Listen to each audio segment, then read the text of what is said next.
नमस्कार, आपका बहुत सारा स्वागत है। मंगल कामना। धन त्रयोदशी से शुरू मानते हैं इस पर्व की? यहाँ क्या है धन धनत्रयोदशी त्रयोदशी की महिमा? जी। जब देवताओं और असुरों ने मिलकर के समुद्र का मंथन किया, तब वहां से 14 रत्न प्रकट हुए। बार बार असुरों में और देवताओं में लड़ाई होती थी, तो उन्होंने मिलकर के और निर्णय लिया कि बार बार लड़ाई करने के बजाय अपन एक बार में प्रयास करके और अमृत पान कर लेते हैं। तो उस अमृत के लिए मंथन किया गया, वासुकी की रस्सी बना करके, और सुमेरु पर्वत के द्वारा उस मथनी के द्वारा उस समुद्र को जब मथा गया, तो उसमें से विष आदि 14 रत्न निकले, जिनमें से अंतिम जो अमृत था, अमृत जो अंतिम जो रत्न था, वह अमृत का कलश लेकर के धन्वंतरी स्वयं प्रकट हुए। जैसा कि धन्वंतरी नाम है, और सबसे बड़ा धन है, पहला धन है आयु। आपका निरोग रहना सबसे बड़ा धन है। ये काय मतलब पहला सुख निरोगी काया। तो जी। इसको ही अमृत लेकर के जब प्रकट हुए, तो असुर लेकर के उसको भागे, और असुरों के लेकर के भागने से कुछ बूंदें जहां जहां गिरी, वहां पर हर 12 साल बाद जब बृहस्पति आते हैं, तो 4 जगह पे कुंभ होता है, इलाहाबाद, नासिक, उज्जैन, यहाँ पर कुंभ होता है। तो यह अमृत कलश लेकर के धनवंतरी प्रकट हुए। और इस दिन ऐसा विधान है कि यम के लिए भी दीपदान करना चाहिए। एक 4 मुख की 4 बत्तियां बना करके एक दीपक में, और घर के बाहर या घर के बिल्कुल ठीक सामने यम के निमित्त एक दीपदान करना चाहिए। ऐसा धन्वंतरी पूजा के दिन करना चाहिए हमें। यह पहला पर्व है धन्वंतरी का। हमें से कई लोग धन शब्द का अर्थ यही समझते हैं कि वे धन, तो धन त्रयोदशी तो हम सोचते हुए धन खूब आ जाएगा, इसलिए एक परंपरा अपने यहाँ है, इसलिए है या जो भी है, उस दिन हम ज्यादातर कुछ चांदी का या सोने का कुछ सामग्री खरीदें, ऐसी परंपरा परिवारों में देखी जाती। वो उसका शास्त्रीय ढंग से क्या अर्थ बनता है? देखो, नवीनता तो कुछ आनी ही चाहिए। ये पूरा ही मास जो है ना, कुछ विशेष पर्वों को लिए हुए होता है। दीपावली के दिन अलक्ष्मी को बाहर करके और लक्ष्मी को, भौतिक लक्ष्मी को ज्यादा आजकल हम समझने लग गए हैं। तो भौतिक लक्ष्मी के रूप में हम कुछ क्रय करके और घर में लाने की एक मान्यता हमारे प्रचलन में है। वैसे शास्त्रीय मत तो यम के लिए दीपदान और आरोग्यता के लिए हमारे को ये सब प्रयोग किए जाएं, क्योंकि पहला सुख निरोगी काया, ऐसा मान करके धन्वंतरी के स्वरूप का, आयुर्वेद के प्रवर्तक जो है धन्वंतरी, उनका पूजन किया जाए। और संध्या काल में इस मंत्र के द्वारा कार्तिकस्याति पक्षे त्रयोदश्याम निशा मुखे यम दीपम बहिर्दद्यात् अपमृत्युर विनश्यति। अपमृत्यु के विनाश के लिए यम के लिए एक दीपक 4 बत्ती वाला लगा करके घर के बाहर जलाएं, ऐसा विधान प्राप्त होता है। और ये तो सारी नई चीजें आती ही है, बहुत सारे नए वस्त्रों का भी विधान है, और नई कई सामान खरीदे जाते हैं।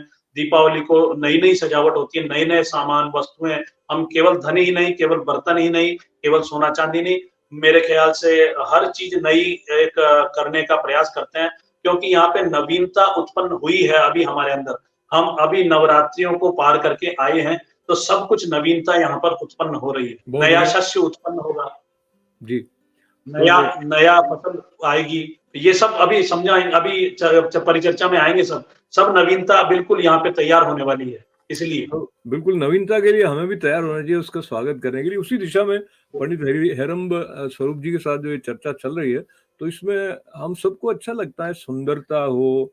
और एक चतुर्दशी जो आती है दीपावली के जस्ट पहले वाली दिन, जो इस बार जब हम 2023 में ये बात रिकॉर्ड कर रहे हैं, तो 12 नवंबर को दीप पर्व आ रहा है, ठीक है। और तो 11 नवंबर का दिन है वो रूप चतुर्दशी का है। और जो बात अभी पंडित जी ने बताई, वो 10 नवंबर के साथ ठीक बैठती है, जो कि थी धन त्रयोदशी की। और अब हम बात करते हैं रूप। आय हाय हाय ये रूप जो शब्द है ना, वो कई जगह ले जाता है, पर अपने आप में रूप का मतलब कोई भी आकार है तो रूप है ना। नाम रूपात्मकम जगत, ऐसा कहते हैं। तो ये रूप चतुर्दशी की जी क्या विशेषता है रूप चतुर्दशी की? देखो, भगवान को जानने के 4 ही तरीके हैं: नाम, रूप, लीला और धाम। जी, नाम, रूप, लीला और धाम, ये 4 ही तरीके होते हैं भगवान को जानने के। तो सबसे पहले तो नाम है ही। और दूसरा जो इसका स्तंभ है भगवत चर्चा परिचर्चा का, वो है रूप। तो उसी संबंध में हम रूप चतुर्दशी की परिचर्चा कर रहे हैं। शास्त्रों में उल्लेख आया है कि धन त्रयोदशी भी जब सायंकालीन तिथि हो तब धन त्रयोदशी अपने को मनानी चाहिए। और रूप चतुर्दशी के बारे में भी यही मान्यता है कि जो सायंकालीन चतुर्दशी अमावस्या के पहले वाले दिन जो उपलब्ध होती है सायंकाल के समय पे, उस दिन हमें रूप चतुर्दशी का पर्व मानना चाहिए। सुबह प्रातः उठ करके और हमें स्नान इत्यादि करना चाहिए और पूरे शरीर पे तेल अभ्यंग इत्यादि करने का हमें इस दिन विधान प्राप्त होता है। यद्यपि कोई भी वार हो उस दिन, तो वार के दिन भी क्षौर कर्म कराना चाहिए। क्योंकि वो उसका नाम ही रूप चतुर्दशी है। उस दिन यह निर्देश है कि उस दिन क्षौर इत्यादि किए जाए, नाखून वाखून काट करके बाल संवारना करना, यह सब रूप चतुर्दशी का उस दिन हमारे को शास्त्रों में निर्देश मिलता है। क्योंकि कार्तिक मास है, नवीनता आने वाली है, तेल का बड़ा महत्व होता है। आपने आजकल तो स्पा वगैरह सब हो गए हैं, तो तेल ये मर्दन करने का भी इस महीने का विशेषता है। शरद ऋतु इस समय आ चुकी होती है, तो शरद जीवे में शरद शतम शतघ्नो शृणुयाम शरद शतम प्रभवाम शरद शतमदीना श्याम शरद शतम भूयश्च शरद शतात। हमारे यहाँ दो ही तो ऋतुओं की गाथाएं गाई गई है, तो वसंत और एक शरद। तो इस समय शरद आ चुकी होती है, कार्तिक मास है, तेल का अभ्यंग मर्दन इत्यादि करना चाहिए। इनके साथ दो कथाएं जुड़ी हुई है। एक तो भगवान कृष्ण जब भौमासुर का वध करने गए, तब उन्होंने जाकर के भौमासुर का वध किया और वहां से 16,100 रानियों को उसके कारागृह से छुड़वाया और उन सबको एक साथ एक ही मुहूर्त में भगवान कृष्ण ने स्वीकार किया। तो यह भी नरक चतुर्दशी के दिन की, रूप चतुर्दशी के दिन की कथा है। और एक ऐसी मान्यता है कि भगवान वामन ने बलि से जब 3 पग भूमि मांगी और जब तीसरा पग रखने के लिए जगह नहीं मिली, तो जब बलि ने कहा कि आप मेरे ही सिर के ऊपर अपना चरण पधराइए, तब उसको नरक का पाताल लोक का राज दे दिया। और यह भी नरक चतुर्दशी के दिन की ही कथा है। वस्तुतः क्या है कि हमें जो एक ऐश्वर्यों की, भौतिक ऐश्वर्यों की जो लालसा, अति लालसा हो गई है, उसका असुरत्व खत्म हो करके और उसमें देवत्व की प्राप्ति हो, भगवान का चरण यहाँ पर आकर के विराजे, ऐसी कथा यह संकेत करती है। तो यह कथा भी रूप चतुर्दशी के दिन की ही कथा है। अतः इस रूप चतुर्दशी के दिन हमें 14 दीपक जो है भगवान के निमित्त अपने घर के बाहर प्रज्वलित करने चाहिए, ऐसा शास्त्रों में उल्लेख है। तो बहुत ही सुंदर बताया आपने। तो रूप चतुर्दशी के साथ 3-4 कथाएं एक साथ मिली हुई हैं। वो भौमासुर, नरकासुर का वध करने वाली प्रसंग है, और एक के विस्तार में जाए तो वो एक और अलग दिशा में इस सत्संग को ले जा सकता है। पर हम अपने तौर पर पता करें कि कितनी समृद्धि हमारे लिए संजोकर हमारे ऋषि मुनियों ने रखी हुई है, जिसको लेकर ये सनातन परंपरा जागृत भी है और प्रेरणा प्रचुर मात्रा में इससे हमें प्राप्त होती है। और अब हम बात करते हैं रूप।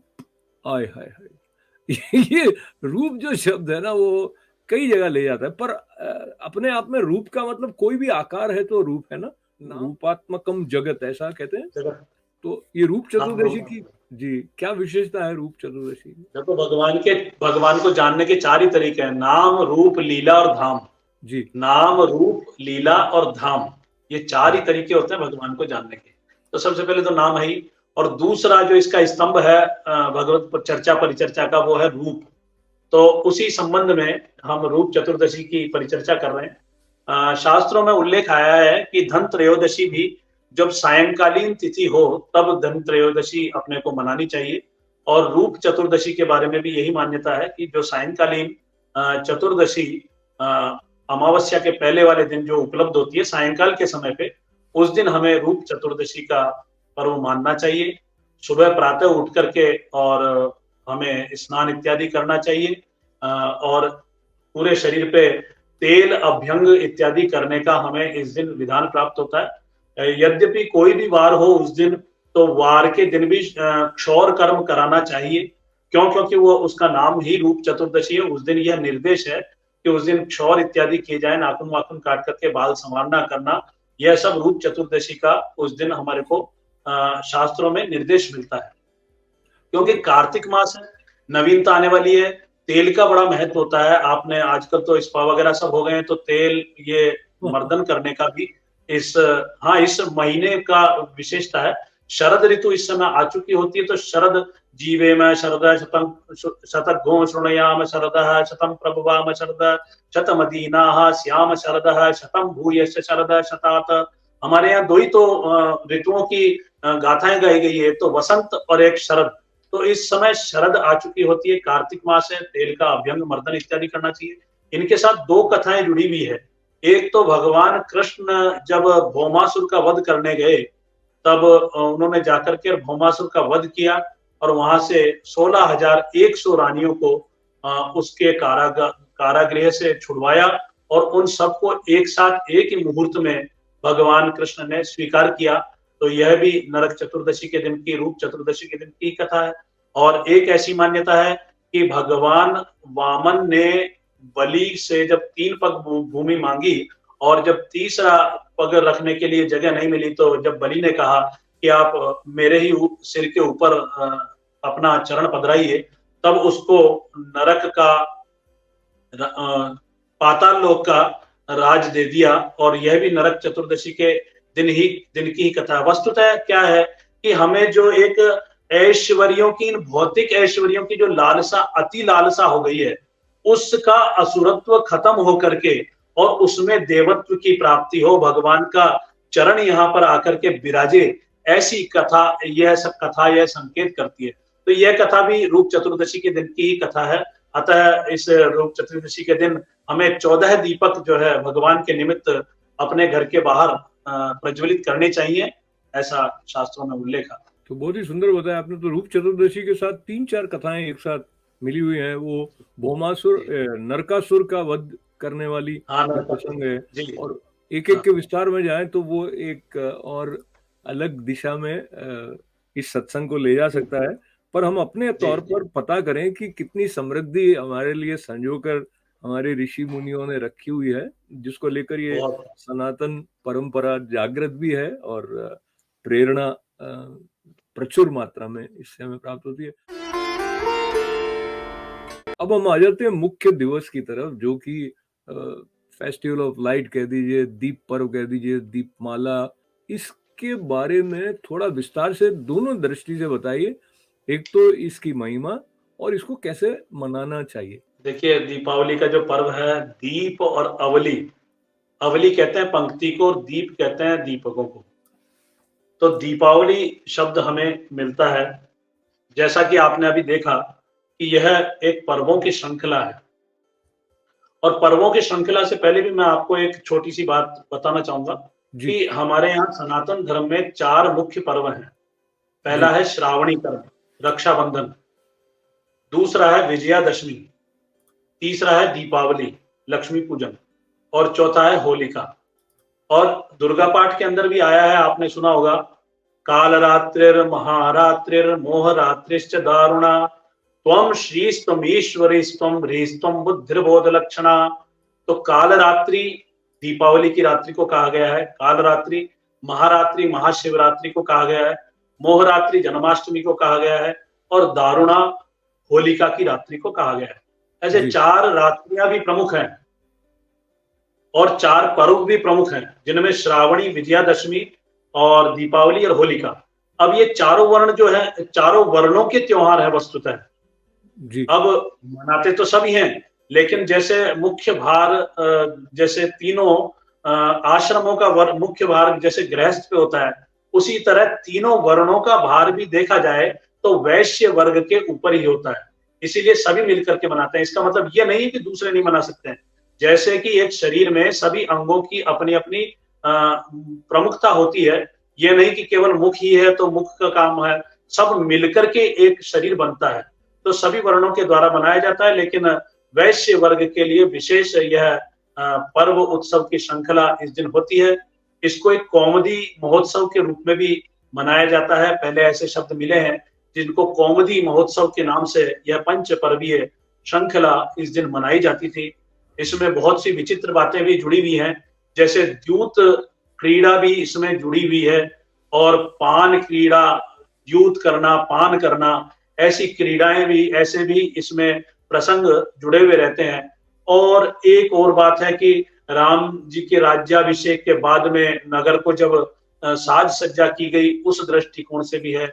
इसका वैज्ञानिक महत्व तो इतना है कि कार्तिक मास में प्रत्येक दिन दीप आपको जलाना चाहिए। तो दीपदान का तो कार्तिक मास में ही बहुत महत्व है, जिसमें अमा की रात्रि, उस दिन अमा की रात्रि में तो और भी ज्यादा उसका महत्व बढ़ जाता है, क्योंकि देखिए कि प्रकाश का जो आपको अनुभूति होगी ना, वो अमा की रात्रि उसके लिए होना आवश्यक है। और जो वर्षा जनित जो कई कीटाणु रोगाणु उस समय पे हुए हुए रहते हैं, जो कि कई बार सूर्य की धूप से नहीं मर पाए हों और नष्ट नहीं हो पाए हों, तो उनके लिए भी दीपदान करके, इस तेल आदि के दीपदान के द्वारा जो है ना, उन कीटाणुओं रोगाणुओं से भी हम मुक्ति पाते हैं। इस प्रकार की कई वैज्ञानिकताएं और कई पौराणिक बातें इस दीपावली से जुड़ी हुई रहती हैं। और लक्ष्मी पूजन करने में भी क्या तरीका अपनाया जाए जो कि सरल हो, जो कि बहुत संस्कृत भाषा के विद्वान नहीं भी है पर वो घर पे करे तो उनको संतोष मिलेगी, हाँ भी लक्ष्मी जी का पूजन किया। सबसे पहले अपने एक सुविधाजनक अच्छे से अच्छे मुहूर्त को चुन लेना चाहिए।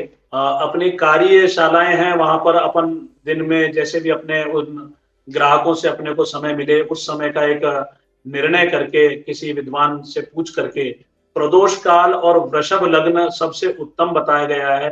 स्थिर लग्न में पूजा करना महालक्ष्मी की सबसे अच्छा कहा जाता है, जिनमें स्थिर लग्न और स्थिर का नवांश हो।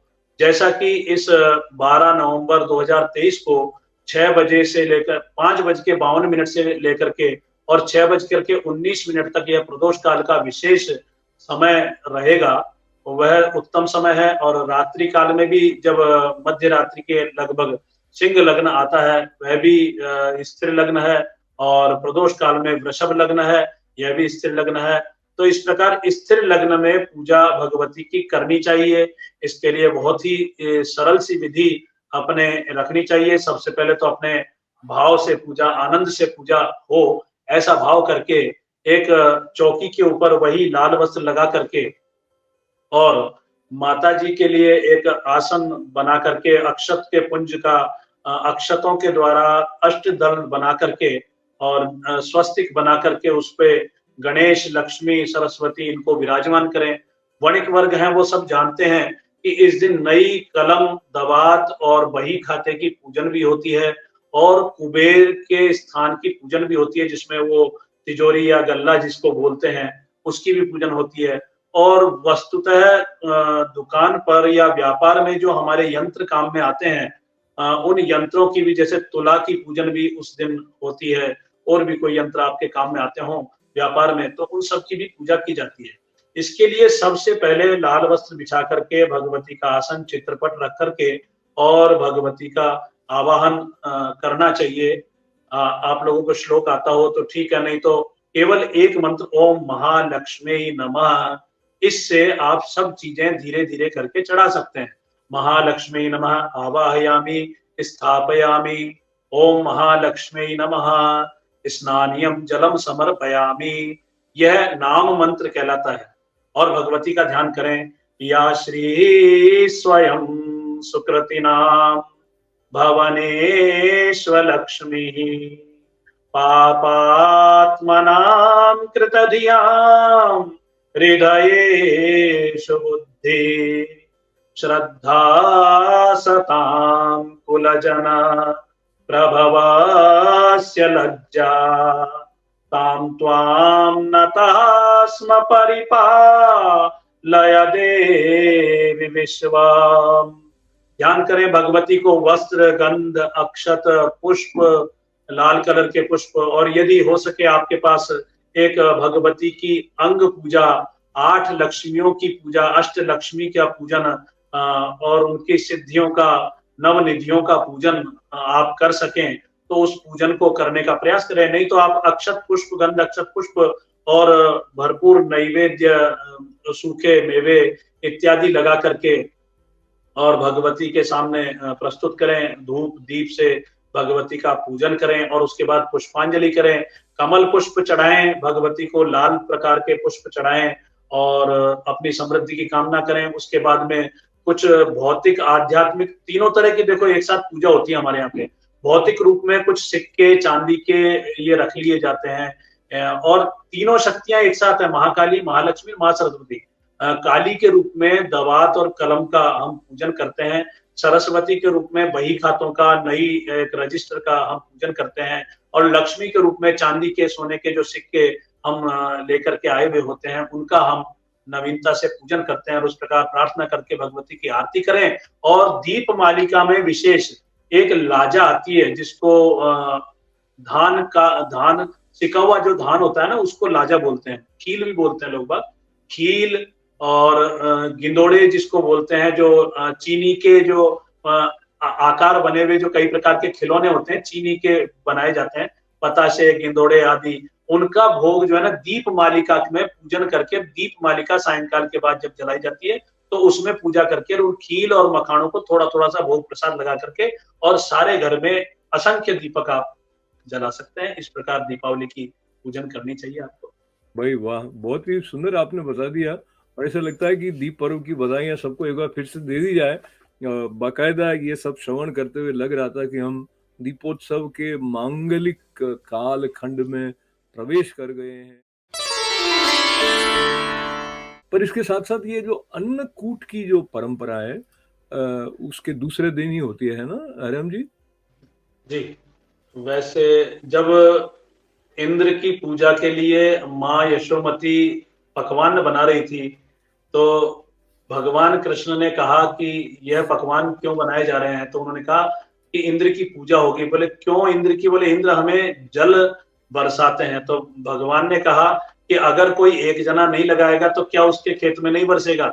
तो इस बात पे संशय हुआ, उन्होंने बैठ करके निर्णय लिया, नंद आदि भाइयों ने, नंद बाबा आदि ने, कि हम सब मिलकर के जैसे भगवान कृष्ण बोल रहे हैं, जैसे कृष्ण बोल रहे हैं वैसा हम करते हैं। तो उन्होंने गोवर्धन की उस दिन पूजा करी।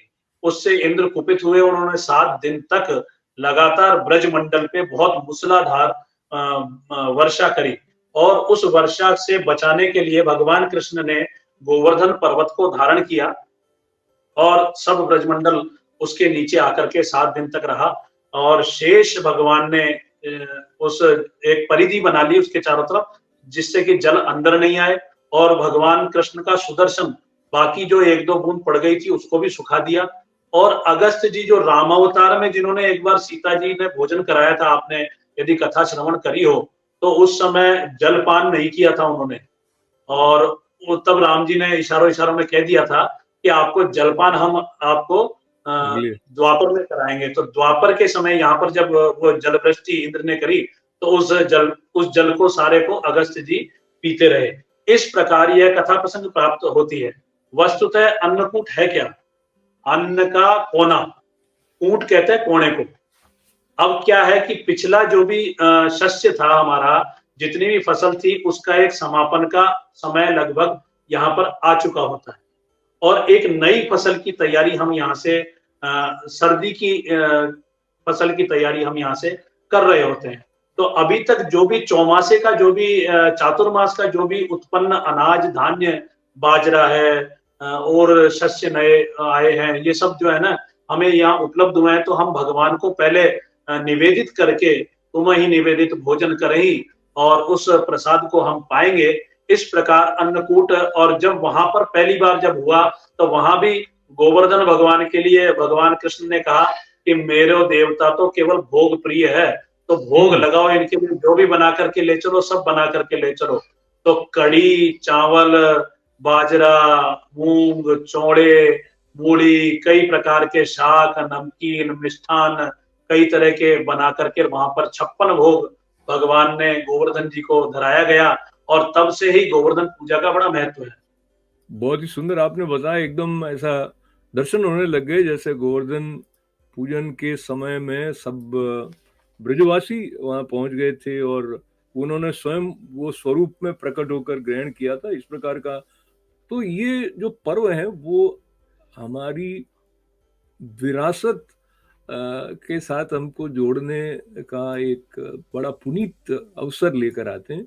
अब इसमें आगे जब चलते हैं हम दीप पर्व की बधाइयाँ और मिठाई इत्यादि खाने के बाद में, तो एक तो मुझे ऐसा लगता है जब पंडित जी से हम ये सब कथाएँ सुनते हैं, तो उनको कुछ दक्षिणा देने का विधान होता है।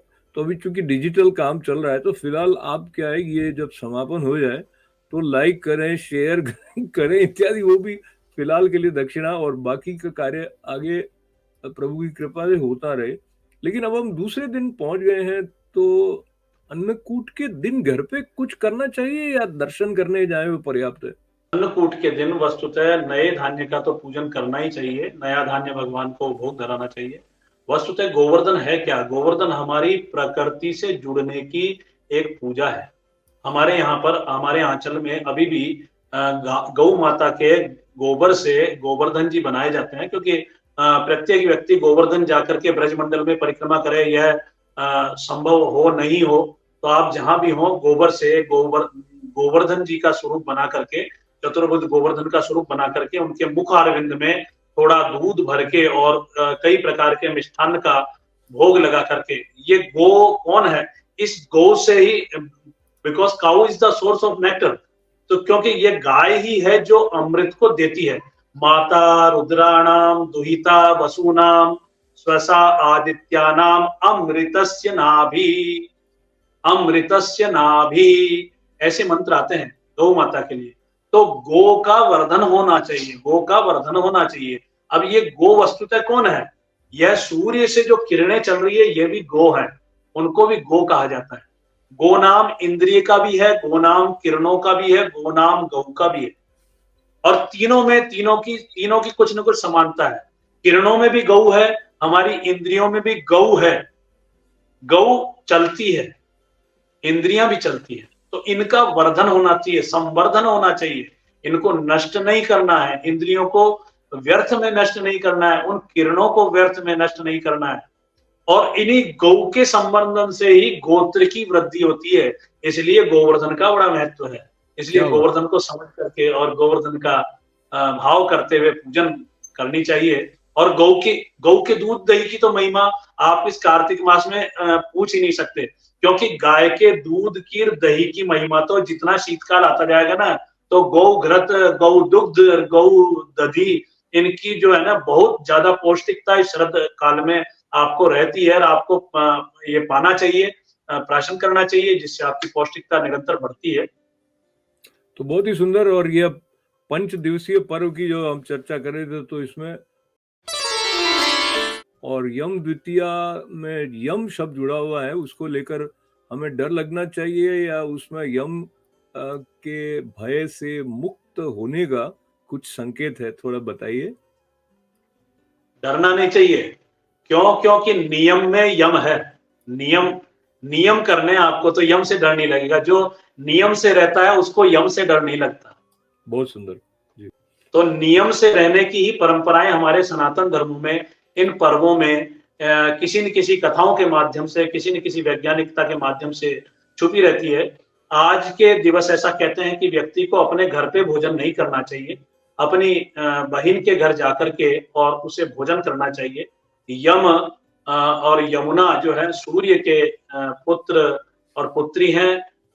यम अपनी बहन के यहाँ पर, यमुना के, यमी के यहाँ पर जाकर के और भोजन करने जाते हैं, और यमुना उनको भोजन कराती है। और ऐसा ही एक प्रसंग आपने सुना होगा, माँ लक्ष्मी जी भी जब वामन भगवान ने बलि को पाताल लोक का राज दे दिया था, और जब उसके द्वारपाल बन गए थे, तो लक्ष्मी जी भी वहां पर गई थी और उनको कहा था बलि को कि मेरे कोई भाई नहीं है, तो मैं आपके रक्षा सूत्र बांधना चाहती हूँ। तो बलि ने कहा मेरे भी कोई भाई नहीं है, बांध दीजिए। तो ये न बद्धो बलि राजा दानवेंद्रो महाबल तेन त्वाम अनुबदनामी रक्षे माचल माचल। बोलिए बहिना, आपको मैं क्या दे सकता हूँ, आपने मेरे रक्षा सूत्र बांधा है। ऐसा कह करके तब लक्ष्मी जी ने याचना करी कि बोले आपका जो द्वारपाल है वो मुझे बड़ा पसंद आए हैं, मैं उनको मांगती हूँ। तब बलि ने भी दिया था। इस प्रकार यम द्वितीया के दिन प्रत्येक व्यक्ति को चाहिए कि वह अपनी बहन के घर जाएं और वहां पर जाकर के कुछ उपहार द्रव्य लेकर के जाएं, उनके वहां पर प्रेम से भोजन करें, मिलजुल करके आए, क्योंकि यह एक सामाजिक प्राणी है मनुष्य, और इस समाज के इन कार्यों को करता रहेगा तभी उसको अपनी सामाजिक कर्तव्यता का बोध बना रहेगा। अन्यथा वो एकाकी जीवन यदि जीने लगेगा तो फिर वह सामाजिकता से दूर होता जाएगा। ये कुछ पर्व हमारे इस भावना को हमेशा बल प्रदान करते रहते हैं, तो ऐसा करना चाहिए। बहन भाई का पर्व है, सभी बहन भाइयों को बहुत बहुत मंगल तो कामनाएं। आपने पंडित जी बहुत समृद्ध कर दिया हमको। ये जो सारी कथाओं का सार है वो संक्षेप में उसका संकेत करके आपने कहीं न कहीं हमारे अंदर ये भाव जगा दिया कि कितनी सारी लहरें हैं या कितनी सारी धाराएं हैं जो कि हमारे शास्त्रीय संदर्भों के साथ जुड़ी हुई, और उन सब का एक पावन संगम दीपोत्सव के रूप में जो हो रहा है।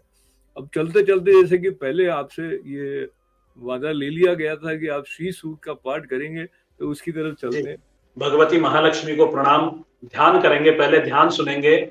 अरुण कमल संस्था तद्रजा पुंजवर्णाम कर कमल धृतेष्टा भीति युग्माम्बुजा च मणिमुकुट विचित्रा लंकृता कल्पजालैः सकल भुवन माता संततम श्रीं श्रियै नमः।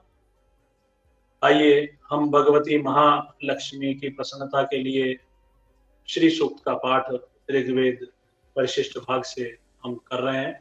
आप सभी श्रवण करें।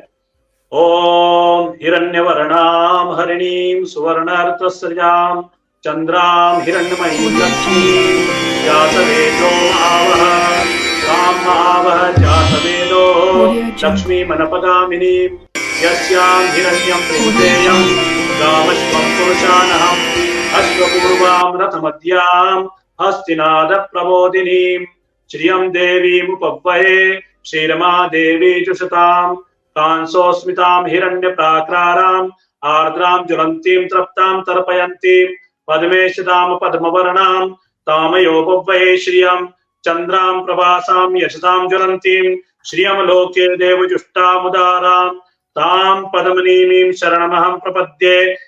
लक्ष्मीरमे नश्यतां तां प्रणोमि आदित्यवर्णे तपसोऽधिजातो वनस्पतिस्तव वृक्षोऽथ बिल्वः तस्य फलानि तपसानुदन्तो मायान्तरायाश्च बाह्या लक्ष्मीः उपैतु मां देवसखः कीर्तिश्च मणिनासः प्रादुर्भूतोऽस्मि राष्ट्रेऽस्मिन् कीर्तिं रिद्धिं ददातु मे क्षुत्पिपासामलां ज्येष्ठां लक्ष्मीं नाशयाम्यहम् अभूतिं असमृद्धिं च सर्वा निर्णुद मे गृहात् गन्धद्वारां धुराधर्षां नित्यपुष्टान् करीषणीं ईश्वरीं सर्वभूतानां तामिहोपव्वये श्रियां मनसः काममापूतिं वाचः सत्यमशीमहि पशूनां रूपमन्यस्य मयि श्रीः श्रेतां यशः कर्दमेन प्रजाभूता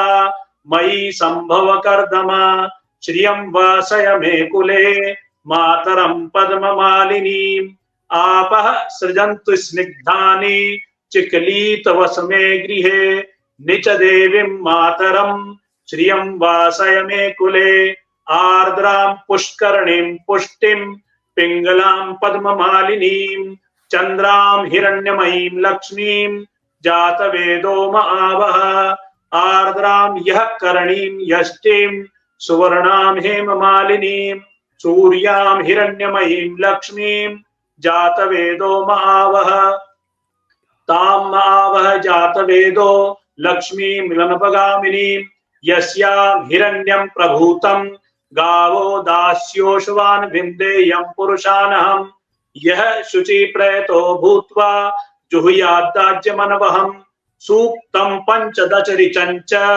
श्रीकामः सततं जपेत् महालक्ष्म्यै च विद्महे विष्णुपत्न्यै च धीमहि तन्नो लक्ष्मीः प्रचोदयात् श्रीरवरचस्वमायुष्यमारोग्यमाविधात् शोभमानं महीयते धान्यं धनं पशुं बहुपुत्र लाभं शत संवत्सरं दीर्घमायुः। श्री महालक्ष्मी नमः। श्री महालक्ष्मी नमः। पंडित धर्म स्वरूप शर्मा जी के साथ में दीप पर्व के ये महत्व की चर्चा करते हुए ऐसा लगा कि हमने दीपावली मना भी ली, क्योंकि दीपावली का जो भाव है वो जागृत हो जाए, हमारे भीतर का आनंद है वो प्रकट होने लगे, और इस तरह से सत्संग की जो महिमा है वो शब्दों में कही नहीं जा सकती। पर अब उसको ऐसे बांट सकते हैं कि ये वीडियो आप किसी और के साथ बांटेंगे, उनके साथ भी दीप पर्व का जो ये मर्म है वो खिलेगा, उजियारा बढ़ेगा। तो मूल बात उजियारा बढ़ाने की है, जिसका संबंध शांति के साथ और समन्वय के साथ भी रहता है, और समन्वित भाव के साथ में बहुत श्रद्धा के साथ में पंडित हैरम स्वरूप शर्मा जी का इतने प्रामाणिक ढंग से शास्त्र युक्त जो परिचय और सार दीप पर्व का आपने बताया, तो आपको प्रणाम के साथ बहुत बहुत आभार है आपका। तो आपके साथ में मैं ये वाला मंत्र याद कर लूं, ओम पूर्णमदः पूर्णमिदं पूर्णात् पूर्णमुदच्यते पूर्णस्य पूर्णमादाय पूर्णमेवावशिष्यते। अरे मैंने मंत्र कह दिया, ये श्लोक है कि मंत्र है? मंत्र है। मंत्र है। अच्छा, श्लोक और मंत्र में क्या अंतर होता है, बता सकते हैं क्या? हाँ, वेद से उद्धृत जो हैं वो पद्यात्मक तो हैं, लेकिन फिर भी वेद वाले मंत्र ही अधिकांश कहलाते हैं, और श्लोक का एक पौराणिक भाषा होती है, उनके छंद थोड़े अलग होते हैं, तो वो पौराणिक श्लोक इत्यादि कहलाते हैं। तो जैसे श्रीमद् भगवत गीता में जो है वो सब श्लोक ऐसे श्लोक, और दुर्गा सप्तशती इत्यादि जो हैं वो भी श्लोक हैं। वो भी श्लोक हैं। और श्लोकों को मंत्र के रूप में काम में लिया जा सकता है, लेकिन वेद में जो उद्धृत पद्यावली है, गद्यावली है, वह सब मंत्रों के रूप में ही बोली जाती है, उनको मंत्र ही कहते हैं। वो तो अपने आप में मंत्र ही हैं। पौराणिक कई श्लोक हैं और कई श्लोकों के अंदर मंत्र भी हैं, श्लोक भी मंत्र रूप में है कई। बहुत सुंदर। तो ये ट्रिक क्वेश्चन था जिसमें आपको मिलते हैं पूरे अंक, पूरे अंक। तो पंडित हैरम स्वरूप शर्मा जी को पुनः पुनः आभार के साथ धन्यवाद। आपके प्रति मंगल कामनाएं हमारे सभी। अंक तो भगवान का बना रहे, मैं उनके अंक में बैठा हूँ। क्या बात है, क्या बात, बहुत ही सुंदर। तो हम सभी उनके अंक में बैठे, और इस संदर्भ से मुझे याद आया कि आने वाला बरस जो है वो भगवान राम के जन्म स्थल पर एक भव्य मंदिर जो है वो भी भक्तों के लिए उसके द्वार खुलने वाले हैं, वो भी एक मांगलिक बात है। और दीप पर्व की पुनः पुनः मंगल कामना।